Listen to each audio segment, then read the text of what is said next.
मोदी तेरी तानाशाही नहीं चलेगी।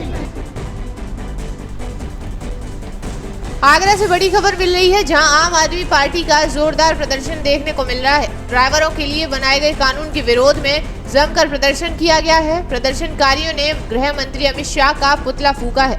वहीं केंद्र सरकार के खिलाफ जमकर नारेबाजी भी की है। पुतला दहन के बाद धरने पर बैठे हैं प्रदर्शनकारी। आपको बता दें कि लोकल पुलिस और LIU को प्रदर्शन की भनक तक नहीं लगी है। ये पूरा मामला थाना शाहगंज क्षेत्र के मारुति स्टेट चौराहे का बताया गया है, जहां आम आदमी पार्टी का जोरदार प्रदर्शन देखने को से प्रदेश सचिवों में बुद्धिजीवी प्रकोष्ठ से आज हमने जो मोदी सरकार ने नया कानून पारित किया है अक्टूबर में, तो जो ड्राइवरों के लिए जो 10 साल की सज़ा और 7 लाख रुपए का जुर्माना जो लगाया गया ड्राइवरों के ऊपर, तो उनके ड्राइवरों के समर्थन में आज ड्राइवर, आम जनता भी ड्राइवर है। अगर हम भी गाड़ी चलाएंगे तो हम भी ड्राइवर है। अगर हमसे भी दुर्घटना हो जाती है तो 10 साल की सज़ा का जो प्रावधान किया गया है वो बिल्कुल सरासर गलत है। और ड्राइवर के ऊपर जो 7 लाख रुपए का जुर्माना लगाया गया है वो बिल्कुल गलत है। ड्राइवर जो 5-10 हज़ार रुपये तनख्वाह प्राप्त होती है ड्राइवर को, वो 7 लाख रुपए कहाँ से देगा? अपने बीवी बच्चों को पालना ही मुश्किल है उसके लिए हो रहा है, वो 7 लाख रुपए कहाँ से देगा? और 10 साल की सज़ा का प्रावधान है कि अगर 10 साल के लिए वो जेल में चला जाता है तो उसके बाद उसके बीवी बच्चों को कौन पालेगा? और सरकार ने उसमें एक प्रावधान और रखा है कि हमें क्या कहते हैं, जो एक्सीडेंट मारेगा वो अस्पताल तक पहुंचाएगा। अगर वो अस्पताल तक पहुंचाने की कोशिश करेगा तो जनता उसके हाथ पैर तोड़ देगी या उसको मार देगी। उसकी जवाबदेही किसकी रहेगी? सरकार की जवाबदेही रहेगी या बीमा कंपनी की जवाबदेही रहेगी?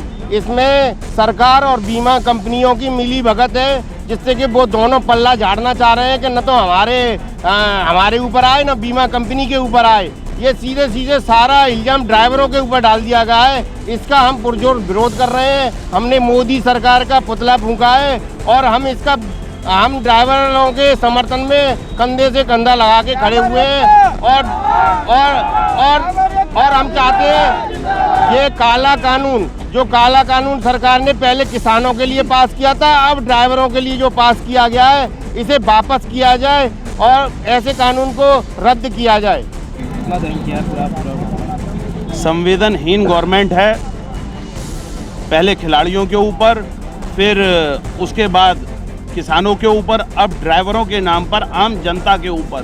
भाई गरीब गुर्गे किस प्रकार से इनकी बातों को माने और ये कैसे कुचक्र करके देश को बिल्कुल गुलाम बना के रखें, उसकी नीति और रीति है। भाई आपने सड़क सुरक्षा के रोड सेफ्टी एक्ट के तहत रोड सेफ्टी के नियम तो आपने पूरे नहीं करे। आपके पूरे देश में क्या सिग्नल सही है? क्या रोडों की व्यवस्था सही है? भाई आप रोड टैक्स लेते हैं, फिर टोल टैक्स एक्स्ट्रा लेते हैं और किसी भी टोल पर, भारत के किसी टोल पर ना तो पानी की व्यवस्था है, ना फर्स्ट एड की व्यवस्था है। इनकी अपनी व्यवस्थाएं पूर्ण नहीं है। अपना पल्ला झाड़ने के लिए मुझसे पहले उपाध्याय जी ने जिस बात को कहा गंभीरता से कि भाई अपना पल्ला झाड़ने के लिए गवर्नमेंट ने जनता के ऊपर सारा का सारा लोड डाल दिया, ड्राइवरों को वो बंदी बनाने की एक षड्यंत्र। भाई इलाज कराने में पैसा कौन देगा? इलाज कराने के लिए लेकर जाएगा तो मुकदमा लगेगा और उस ड्राइवर के ऊपर जिसकी आमदनी 10, 5, 15 हज़ार, भाई गवर्नमेंट इसमें एक जिम्मेदारी लेना कि हाँ हर ड्राइवर को गवर्नमेंट की तरफ से 20,000, 25,000, 30,000 की तनख्वाह मिलेगी। वो कुछ नहीं, बोले तुम्हें सीधे 10 लाख रुपए का जुर्माना भरना पड़ेगा। आप देश का पहिया जाम करना, चक्का जाम करना चाहते हैं और ऐसी काली नीतियों के विरोध में हम सब रोड पर हैं और गवर्नमेंट का खुला विरोध करते हैं। गवर्नमेंट को अपना काला कानून वापस लेना पड़ेगा। और अभी तो ये बात है भाई, जो एम्बुलेंस के ड्राइवर हुए, जो स्कूल वैनों के ड्राइवर हुए, जो बड़े ट्रक और लॉरी के ड्राइवर हुए, सबसे कोहरे में जो दुनिया भर की घटनाएं होती हैं, यहाँ तक तो ठीक। और जो देश का ड्राइवर है, जिसकी गलत नीति के कारण 700 किसान मर गए, जिसकी गलत नीति के कारण नोटबंदी में 100-150 से लोग लाइन में खड़े होकर मर गए, उस ड्राइवर के ऊपर पेनल्टी होगी कि नहीं होगी, इसका भी विरोध हम यहाँ से करेंगे और पुरजोर विरोध करेंगे।